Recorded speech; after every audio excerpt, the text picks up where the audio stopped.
प्रदीपचे वय प्रदीपच्या वयाच्या दुप्पट आहे. त्यांच्या दोघांच्या वयांची बेरीज 27 वर्ष असल्यास त्या दोघांच्या वयातील फरक किती? आता आपल्याला संदीपचे वय माहिती आहे का? नाही. आणि प्रदीपचं माहिती आहे का? नाही. पण त्या दोघांच्या वयांची बेरीज आपल्याला किती दिलेली आहे? 27. पण आता मग आपल्याला त्यातले वयातील फरक काढायला सांगितलंय. मग कसं काढायचं बघा. तर आपण काय करू? संदीपचे वय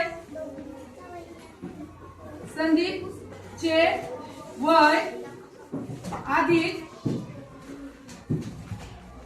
प्रदीपचे वय बरोबर किती वर्ष आहे? 27 वर्ष. बरोबर. या दोघांच्या वयांची बेरीज 27 वर्ष आहे. तर संदीपचं वय आपण काय धरू? x.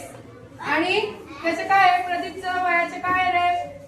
संदीपचे वय प्रदीपच्या वयाच्या दुप्पट आहे. म्हणजे याचं वय किती आहे? दुप्पट. म्हणजे 2x. आणि प्रदीपचं वय आहे x. आणि मग यांच्या वयांची बेरीज किती आहे? 27 वर्ष.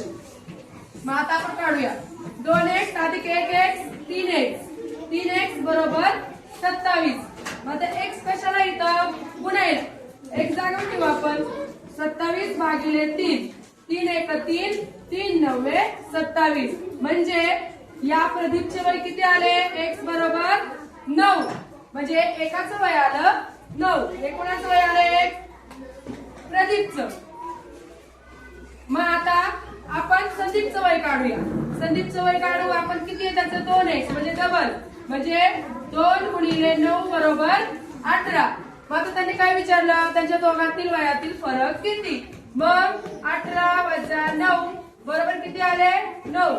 म्हणून संदीप आणि प्रदीप यांच्या वयातील फरक किती आहे? 9 वर्षे. समजलं?